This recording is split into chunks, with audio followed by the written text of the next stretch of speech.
নমস্কার বন্ধুরা, আশা করি সকলেই খুব ভালো আছেন। আপনাদের কাছে আমার একান্ত অনুরোধ, দয়া করে কোভিড বিধি মেনে চলুন। আজ আপনাদের এমন এক দেশের গল্প শোনাবো যে দেশটি ভারতবর্ষের জন্য একেবারে জন্মলগ্ন থেকে অভাবনীয় রোল প্লে করে আসছে। একদা এই দেশটি অখণ্ড ভারতবর্ষেরই অবিচ্ছিন্ন অংশ ছিল। আফ্রিকা মহাদেশ থেকে হোমো ইরেক্টাস প্রজাতিরা মাইগ্রেট করে এ দেশে এসেই প্রথম তাদের বাঁচা শুরু করেছিলেন। অর্থাৎ বলতে পারি এদেশের হাত ধরেই ভারতবর্ষে মনুষ্য প্রজাতির আবির্ভাব। আপনাদের শোনাতে যাচ্ছি আজ আফগানিস্তানের গল্প। শোনাবো এদেশের ঐতিহাসিক, সামাজিক, অর্থনৈতিক, রাজনৈতিক বিষয়ের তথ্যসমূহ। এই দেশটিকে ভালোভাবে জানতে ভিডিওটিকে শেষ পর্যন্ত দেখুন। তার আগে লাইক, শেয়ার, সাবস্ক্রাইব করতে কিন্তু ভুলবেন না বন্ধুরা। আধিকারিকভাবে ইসলামিক রিপাবলিক অফ আফগানিস্তান এ দেশটির নাম। আফগানিস্তান কথাটির আবিধানিক অর্থ হল দ্য ল্যান্ড অফ আফগানস বা আফগান মানুষদের ভূমি। 6,52,864 স্কোয়ার কিলোমিটার জায়গা জুড়ে গড়ে ওঠা পার্বত্য মালভূমি বেষ্টিত এক অদ্ভুত বৈচিত্র্যপূর্ণ এই দেশটি। আফগানিস্তান তাদের পূর্ব থেকে একেবারে দক্ষিণ পর্যন্ত 2670 কিলোমিটার সীমা পাকিস্তানের সাথে শেয়ার করে থাকে। দক্ষিণে যে অংশ থেকে পাকিস্তানের সীমা শেষ হচ্ছে, ঠিক সেখান থেকে শুরু হয় ইরানের সীমা, আর তা 921 কিলোমিটার বিস্তৃত, অর্থাৎ পশ্চিমে ইরান অবস্থিত। এরপর উত্তর পশ্চিমে 804 কিলোমিটার সীমা তুর্কমেনিস্তানের সাথে।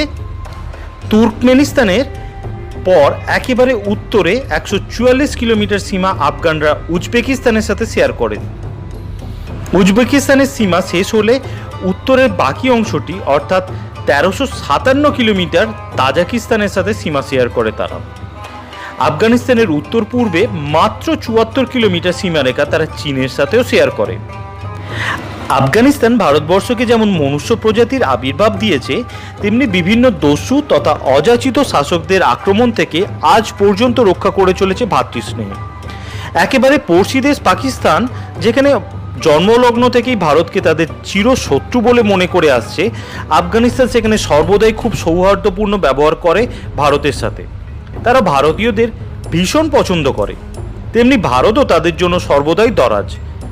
ধান, গম সহ বিভিন্ন খাদ্যদ্রব্য, বিভিন্ন ঔষধি, ইঞ্জিনিয়ারিং দ্রব্য সহ সে দেশে রাস্তাঘাট তৈরি করে দেওয়া, বাণিজ্যিক প্রতিষ্ঠান তৈরি সহ স্কুল সহ কলেজ তৈরি করে দেওয়া, এমনকি বিভিন্ন ক্ষেত্রে প্রশিক্ষণ দিয়ে তাদের জীবনযাত্রার মান আরও উন্নত করতে ভারত সর্বদাই তাদের পাশে দাঁড়িয়ে আছে। এমনকি প্রতি বছর 700 থেকে 800 জন ছেলে মেয়েকে ভারতবর্ষ তাদের দ্য ইম্পিরিয়াল ন্যাশনাল ডিফেন্স একাডেমিতে প্রশিক্ষণ দেয়, যাতে তারা আত্মনির্ভর হতে পারে, তথা সামরিক সহায়তাও প্রদান করে।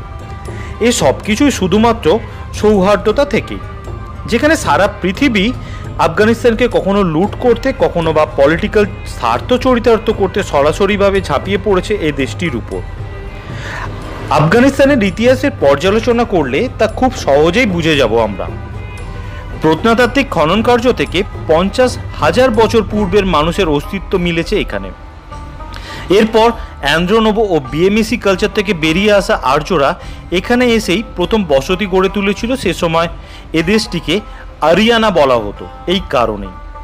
এরপর ক্রমে গ্রেকো বার্ট্রিয়ান, কুষাণ, হেপথালেটিস, কাবুল শাহী, সাফারি, সামানি, গজনবি, ঘুরি, খিলজি, কর্তি, মোগল, হুতাক সহ সবশেষে দুরানিরা সাম্রাজ্য গড়ে তুলেছিল এই দেশটির মধ্যে। 1978 খ্রিস্টাব্দে এক সামরিক অভ্যুত্থানের মধ্য দিয়ে উগ্র বামপন্থী মতাদর্শে বিশ্বাসী দল People's Democratic Party of Afghanistan বা পিডিপি এর হাত ধরে সোভিয়েত ইউনিয়ন সালাং পাস ও হিন্দুকুশ পর্বতমালায় সুড়ঙ্গ খুঁড়ে সেই পথ ধরে এসে আফগানিস্তান দখলের চেষ্টা করেছিল। শুধু সোভিয়েত ইউনিয়নই কেন, ইউরোপিয়ান দেশগুলি সহ যুক্তরাষ্ট্রের মতো দেশও পলিটিক্যাল এবং ইকোনমিক্যাল কিছু উদ্দেশ্য চরিতার্থ করতে কখনো বা সামনে থেকে, কখনো লুকিয়ে চুরিয়ে পিছন থেকে এ দেশটিকে শুধুই লুট করতে চেয়েছে। আগস্ট 1919 খ্রিস্টাব্দে বাদশাহ আমানুল্লাহ খান ব্রিটিশদের থেকে আফগানিস্তানকে মুক্ত করেছিলেন। এই দিনটিকে তারা তাদের স্বাধীনতা দিবস হিসেবে পালন করে থাকেন। যদিও ব্রিটিশদের সরাসরি উপনিবেশ আফগানিস্তান ছিল না কখনো, তবুও ব্রিটিশরা তাদের আভ্যন্তরীণ রাজনৈতিক ও সামাজিক নীতি নির্ধারণে সরাসরি হস্তক্ষেপ করত। তিনটি অ্যাংলো আফগান যুদ্ধের পর তারা স্বাধীনতা পায়। প্রতি বছর 21শে মার্চ দিনটি তারা নতুন বছর হিসেবে পালন করে থাকে। এই দিনটিকে তারা নওরাজ বলেন। 99.7% ইসলাম ধর্মাবলম্বী এই দেশটির মুখ্য ভাষা দারি ও পাশতো। মুসলিম ইতিহাসের একজন অন্যতম সুফি জালালউদ্দিন রুমি এ দেশেই জন্মগ্রহণ করেছিলেন। আর 5টা মুসলিম দেশের মতো আফগানিস্তানও মুসলিম দেশ হওয়ায় তারা ইসলামিক কালচারই ফলো করে থাকে। আত্মার নামে এক ধরনের ফোক নৃত্য তারা করে থাকে বিভিন্ন সময়, বিশেষত বিবাহ আসরে, কোনো ইনফর্মাল গ্যাদারিংসের মধ্যে এবং নওরাজের সময়। যুদ্ধযাত্রার আগেও তারা এই ডান্স করে থাকে, সাথে থাকে বিভিন্ন ধরনের ঢোল। আত্মানি তাদের ন্যাশনাল ডান্স। আফগানিরা ভীষণ খাদ্যরসিক। কাবুলি পোলাও তাদের প্রধান এবং প্রিয় খাদ্যগুলির মধ্যে একটি। এছাড়াও ইখনি পোলাও, যাতে মিট অ্যান্ড স্টক যোগ করা হয় ব্রাউন রাইসের সাথে।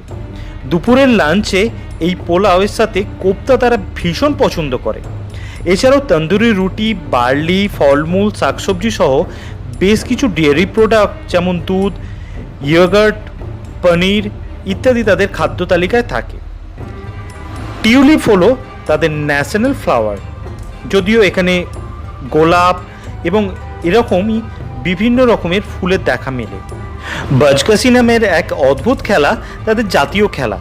এই খেলায় দুই দল ঘোড়ার পিঠে চড়ে একটি মৃত মেষ বা ছাগলকে নিয়ে এক অদ্ভুত মজার খেলায় লিপ্ত হয়। খুব জনপ্রিয় এই খেলাটি এখানে। বিখ্যাত হলিউড মুভি র্যাম্বোতেও এই খেলার দৃশ্য রয়েছে।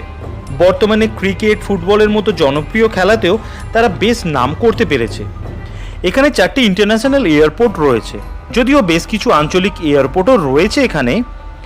আফগানিস্তানের প্রাকৃতিক সৌন্দর্য অপূর্ব, মনোমুগ্ধকর। এখানকার পাহাড়ি উপত্যকাগুলি আপনাকে কোনো মায়াবী জাদুতে মন্ত্রমুগ্ধ করে দেবে, এতটাই অপূর্ব। পাহাড়ের উপর থেকে নেমে আসা নীল নদীধারাগুলি দেখলে মনে হবে কি অদ্ভুত, কি মায়াবী। তাই বিভিন্ন কবি, চিত্র পরিচালকরা তাদের কল্পনার এবং ক্রিয়েটিভ ব্রেনের মাধ্যমে এই উপত্যকাগুলির যে কি অদ্ভুত চিত্র আমাদের সামনে তুলে ধরেছেন যুগ যুগান্তর ধরে, তা কথায় প্রকাশ করা অসম্ভব। 1970 সালে প্রথম আফগানিস্তান ট্যুরিজম তৈরি হওয়ার পর থেকে হাজার হাজার ভ্রমণ পিপাসু এই সুন্দর দেশটিকে দেখতে ছুটে এসেছেন পৃথিবীর বিভিন্ন প্রান্ত থেকে। বছরে 15 থেকে 20,000 ট্যুরিস্ট ভিসা ইস্যু করে আফগান এম্বাসি। এখানকার অন্যতম সুন্দর ট্যুরিস্ট প্লেসটির নাম হলো বন্দে আমিন ন্যাশনাল পার্ক, যেটি বামিয়ান প্রদেশে অবস্থিত। ঐতিহাসিক বৌদ্ধ স্ট্যাচু এই বামিয়ান প্রদেশেই অবস্থিত, যদিও আঞ্চলিক উগ্রপন্থী সংগঠন দ্বারা ইহা নষ্ট করে দেওয়া হয়েছে বর্তমানে। এই স্থাপত্যগুলির ধ্বংসাবশেষই বর্তমান কেবল। পৃথিবীর প্রথম তৈলচিত্র কোনো ইউরোপিয়ান দেশগুলির মধ্যে সৃষ্টি হয়নি, তা তৈরি হয়েছিল এই আফগানিস্তানের বামিয়ান গুহাগুলিতে। সম্রাট বাবরের তৈরি বাগে বাবর অসম্ভব সুন্দর একটি ঐতিহাসিক পার্ক। 1528 AD নাগাদ সম্রাট বাবরের আদেশে সৃষ্টি এই অপরূপ সুন্দর পার্কটি ঠিক যেন মরীচিকার মতো সুন্দর। এছাড়াও বাগেবালা, হাবিবুল্লাহ জাজিয়া ন্যাশনাল পার্ক এখানকার অন্যতম বৃহৎ অ্যামিউজমেন্ট পার্ক। মাজারে শরীফের সিরিন অফ হজরত আলী বা ব্লু মস্ক এবং ঈদগাহ গ্রেট মস্ক, পালে কস্তি মস্ক যা কাবুলে অবস্থিত ইত্যাদি এখানকার কিছু অপূর্ব সুন্দর তীর্থক্ষেত্র। এখানকার উক্ত ব্লু মস্ক এবং গ্রিন মস্কগুলির ভাস্কর্যর সৌন্দর্য দেখলে চোখ ও মন ভরে ওঠে। পৃথিবীর অন্যতম বৃহৎ সুন্দর তীর্থক্ষেত্র এই দুটি। মোস্টলি মরুপ্রধান হলেও এই দেশটিতে বেশ কিছু নদীও রয়েছে। আমাদের দেশের গঙ্গার মতো এখানকার হেলমন্দ নদীটিকে তারা পবিত্র নদী বলে মনে করেন। এছাড়াও হরিরুদ, আমু দরিয়া এখানকার অন্যতম কিছু প্রধান নদী। নদীগুলি পার্বত্য জলধারা থেকে সৃষ্টি হয়ে কোনো হ্রদ কিংবা কোনো নোনা ভূমিতে গিয়ে পতিত হয়ে যায়। সমুদ্র পর্যন্ত কোনোটাই পৌঁছতে পারে না, যদিও একমাত্র কাবুল নদীটি পূর্বে প্রবাহিত হয়ে পাকিস্তানের সিন্ধু নদীতে মিশে ক্রমে ভারত মহাসাগরে পতিত হয়েছে। এই নদীগুলির প্রাকৃতিক সৌন্দর্য যে কী অপরূপ তা কথায় ও ভাষায় প্রকাশ করা অসম্ভব। উক্ত নদীগুলির সাথে এখানে বেশ কিছু ছোট বড় হ্রদও রয়েছে, যার মধ্যে তাজিকিস্তান সীমান্তের জারকোল হ্রদ, সিভেদ হ্রদ, সিস্তান হ্রদ বা হামুনে হেলমন্ড উল্লেখযোগ্য এবং অপরূপ সুন্দর। এখানে খুব অল্পই বন জঙ্গল রয়েছে, সেখানেও বৈচিত্র্যই মেলে। পার্বত্য তরাই অঞ্চলগুলিতে চিরসবুজ ওক, পপলার, হেজেলনাট ঝাড়, কাঠবাদাম ও পেস্তা বনের দেখা মেলে, তবে বেশিরভাগই শুষ্ক বৃক্ষহীন ঘাসবন।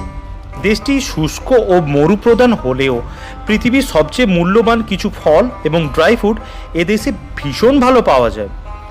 তার মধ্যে এখানকার অ্যাপেল, বেদানা, আঙুর, খেজুর, আখরোট, পেস্তা সহ বিভিন্ন বাদাম ভীষণ ভালো পাওয়া যায়, যেগুলি এখানকার অর্থনীতির অন্যতম রিসোর্স। এছাড়াও আফিম উৎপাদনে এদেশ প্রথম সারা বিশ্বের মধ্যে।